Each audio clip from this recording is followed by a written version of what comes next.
It's all coming together right here now. It's all coming.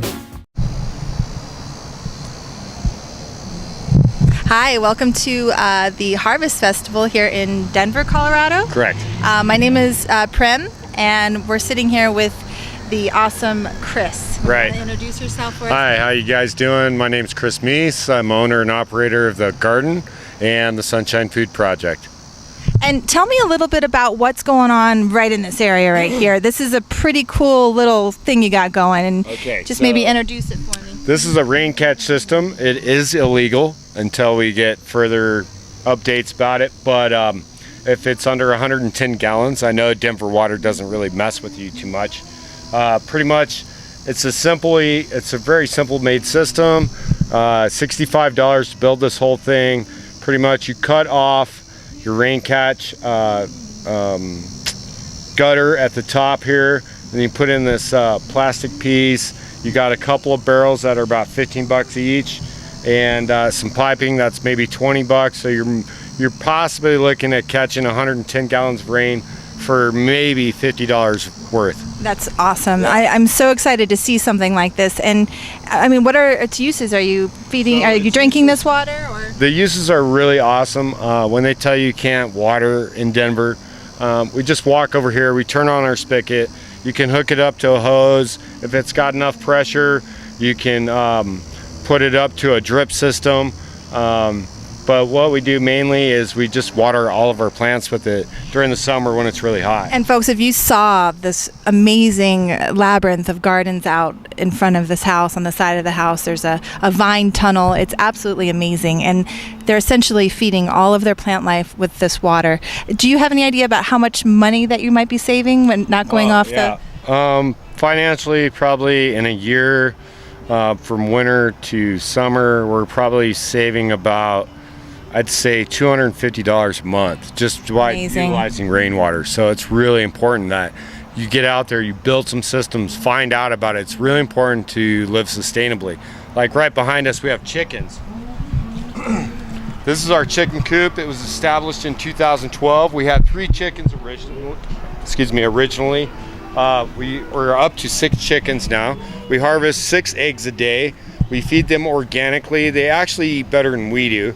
They get kale and red Russian kale, collard greens, all the bugs in the world. Plus they're free range chickens, so when there's not a lot of people here, we take them, we let them out of their cage, and they can forage wherever their little hearts desire. So it's really cool.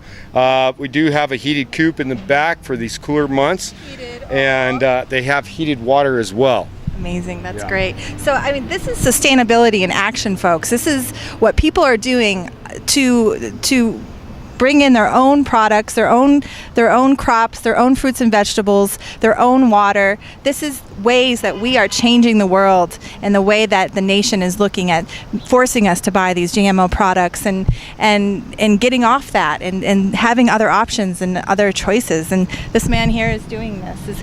Is there Trading post. That's where the future is going. Trading. Everybody's going to trade and barter. No money, no currency. Soon enough, we'll all be bartering with each other, and that's the way it should actually be. So in creating community, you think community this is huge. Where the power is? Important. If you didn't have community, we wouldn't have all the stuff that we do today anyway. So and with that, like today here, what we're trying to do is create awareness in our community. And people talk a lot about community, but when you really think about it, your community, what is community? My community is a 3-mile square radius. I want to know as many people in that 3 miles as that I can. And I want to put solar on their house and gray water and gardening. If everybody that had that, we'd all live in abundance. Exactly, and we're putting out the word to protest against GMOs, to really tighten up on what's going on politically and how the government is trying to, have access to our water. But really, what's important is if we try to do this stuff all ourselves, we don't even have to protest against anything. We can create this community and create our own choices, so we don't have to be at the beck and call of what those laws and ridiculous legislation that's going through right now. So, I mean, we have the crops, we have the chicken, we have the water. Is there something else that, what else are you doing to create a sustainable community in this area? Look up in the corner, we have a bee trap. So we're trying to catch bees. Not a lot of people know about neonicotinoids, which kill bees. So like all your GMO products, fertilizers, there's a lot that carry neonicotinoids, flowers that you plant in the ground. The really important thing is that if you can catch a trap, a swarm, in up to 3 to 5 years, you can create 5 pounds of honey. Well, if you do the math, an 8-ounce jar at the store is $12. But instead, you're doing it and you're building it yourself. That's what's cool. That's sustainability. Wow. And so, in essence, also the bees are here to help pollinate. They're assisting in creating all these beautiful vegetables that you're producing. Up all the flowers. They're helping pollinate all your garden, and it's really good. Not only bees, butterflies, hummingbirds, all your pollinators, ants. They're really important to have in a garden. You know, you're only as strong as your garden is, and if your garden doesn't have any predators or pollinators, then really think about your gardening system, because it's not doing what it's supposed to be doing. So my mother's having some problems with her zucchinis not budding. Right. They're just budding, but they're not actually turning into zucchinis. Could that essentially be there's not enough bees in the area? That's probably the answer. There's not enough bees. That's simple. There's not enough pollinators collecting that to create honey, to open the flowers, the blooms. If she doesn't have ants, we've had a lot of water this year, a lot of rain, so that could be a part of the problem. But you got to have serious predators. Like I have chicken hawks that hunt my chickens. Right. I have sparrows that eat the organic chicken feed that we feed to the chickens, and they take off like B-52s when they leave, so they're getting fed. Squirrels eat all of our squash and corn, so you know we have a lot of predators. The coyotes eat those predators. It's a whole life cycle. Beautiful. You know, folks, this is happening. I'm like literally, Denver is right here. We're practically downtown Denver. This is an urban oasis of sustainable culture, and it's just so exciting that you're here and creating this. And if we could just have models, like you said, within 5 to 10 radiuses all throughout the city. I mean, can we envision that?